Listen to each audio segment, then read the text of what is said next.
On my way home this morning, I stopped by Walmart and picked up the Walmart exclusive limited edition set of the Blu-ray, DVD, and digital copy release of Blade Runner 2049. Just came out today, and I am incredibly excited to get this. I normally don't get movies, especially the day they come out on home video. Home video. But yeah, I had to get this immediately. I was super excited. I'm going to do a little bit of an unboxing here, and while I'm taking this plastic off and stuff, talk a little bit about why I did get this, why I did kind of break my unofficial rule of waiting a little bit till the price goes down for movies. Plastic off here. Looks like a nice cardboard case. Just on the back here it shows everything that's inside. Get a little bit of a glare from the sun, sorry about that. But now the plastic is off, you can see that a little bit better. Ooh. Nice, this is the spinner model kit. So that slips right out. That's a pretty cool little bit of an extra there. And inside the slipcover then we have the Blu-ray and DVD release here inside there. An extra layer of plastic we'll cut open here. And Blade Runner 2049, I mean, I ended up seeing this 3 times in the movie theaters. And if I was, 10 years younger, that would mean absolutely nothing because I used to see just about everything that came out in theaters growing up. And I love movies. I love collecting movies on every format. It doesn't matter what it is. And Blade Runner, the original, is one of my favorites to collect on all kinds of different formats. Betamax, Laserdisc, doesn't matter. DVD. Ooh, look at this here. Yep. Then we have the inside the download code there, and then we have the Blu-ray and the DVD copy. So it's great to be able to get both copies there and all the extra features and stuff. I'll show you on the back. And I used to go see movies constantly, especially over the summer between school. I go with my friend Patrick a lot, and we'd see just about every movie. Sometimes I would go and see several movies, and then go over to the pizza place, Luciano's, nearby, and then go back and see a couple more movies. And that's where a lot of my money went as a kid and as a teenager and into my early 20s even. When I lived in Florida for a little bit, my apartment complex was about a 3-minute walk from a movie theater right next door to the complex, and I would see just about everything as it came out. And I stopped doing that in the past, I'd say like 7 or 8 years or so. I stopped seeing movies as they came out and more, and my wife and I even used to go to the movies more when we were dating and when we were first married, and we don't really go very often, sometimes maybe twice a year. It seems to be about our average these days. And I'm someone who, I have a varied taste in film. I like just about everything for its own merits. I'm as likely to watch something from 1910 as I am to watch something from 2010. I enjoy everything for what it is and exploring different periods of film and things like that. But recently, remakes and reboots and sequels and things are something they've always been around. Something like Ben-Hur has been remade 4 or 5 times, I think almost 10 or 11 times if you include animated versions and things like that. It's been a little bit overblown talking about how Hollywood is relying solely on reboots and remakes and sequels now.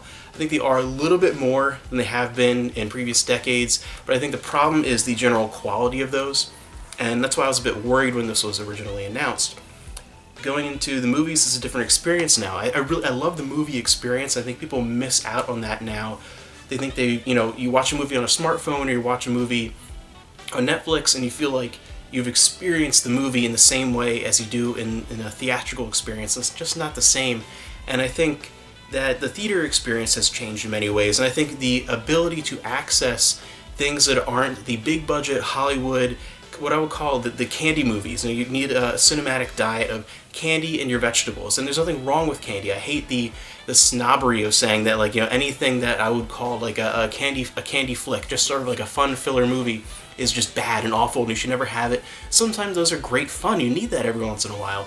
And you need a mix and a balance, but I think now people primarily, their cinematic diet is really just the candy and they never have their vegetables, and I think it's ruined the experience of film in a lot of ways for me, because it's hard to find people to discuss film with because they only see the candy, they don't see the vegetables, and it's harder now than ever to even have access in a cinematic experience and a theatrical experience of those vegetables. Around here where I am, sometimes within a 10-mile radius, if it's not your big Marvel movie, if it's not your big Star Wars, if it's not something like that, it's usually either not showing at all in any nearby theaters, you have to travel farther, or it'll come out and have a few odd showings at 9, 10 o'clock at night for a couple of weeks, and then it's just kind of gone.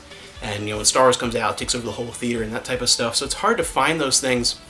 And we're living in an odd time now where, especially if you're much younger, I think if you're under 20 years old, you don't realize how weird it is that now for the price of 2 movie tickets and a small popcorn, 3 months after a movie leaves the theaters, you can own a DVD, Blu-ray, and digital copy. You can own 3 copies of the movie for the price of seeing it one time with a friend and a little bucket of popcorn. That's a huge difference now, and so it's not really just the price of seeing a movie that's kept me away. It's a combination of things. The price of seeing a movie versus I can own that movie in a few months. 6 months after it leaves theaters, I can buy a used DVD for $5 for that that same movie.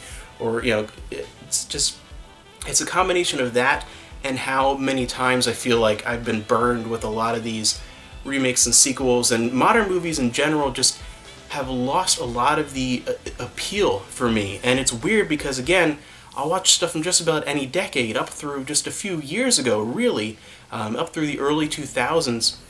I will watch just about anything and find something in it that I like, but I think more and more recently I've just genuinely not enjoyed a lot of recent films that I've gone to, and I really can't justify anymore when you can see something so quickly after it leaves theaters, spending $10, $15 to see something that I know going in I'm probably not going to like that much. It just doesn't seem worth it anymore. So for me to go to see this 3 times in movie theaters is crazy. I don't see things in movies as much, and 1 time is usually my limit, but I was so blown away by this movie. For me, this was actually probably my favorite experience ever in a movie theater, particularly as an adult.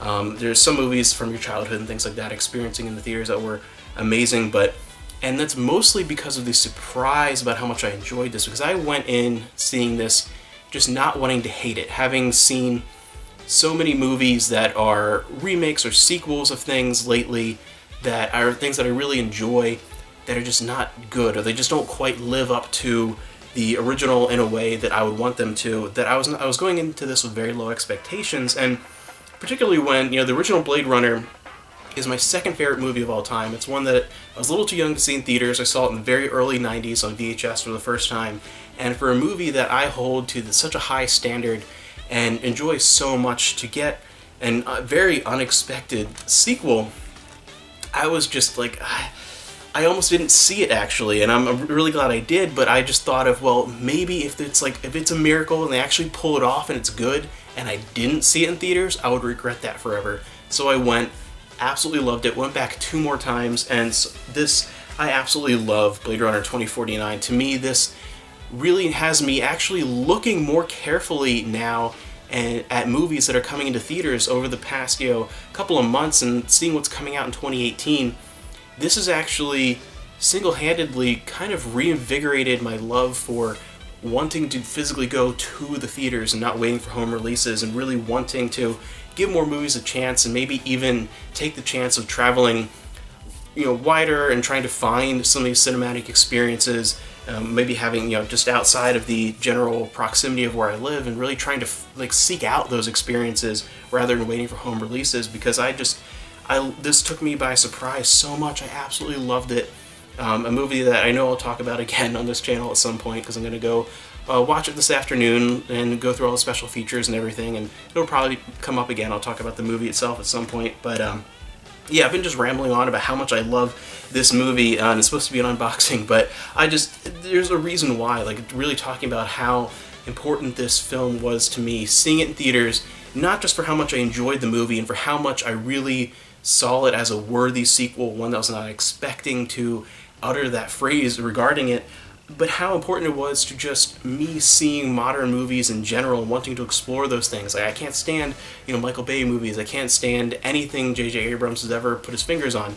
And just so much of modern cinema I don't enjoy, and it's hard to find the real good stuff. But this, I think, it's telling that this didn't do well, and a lot of the things that I consider the candy part of your diet always do well.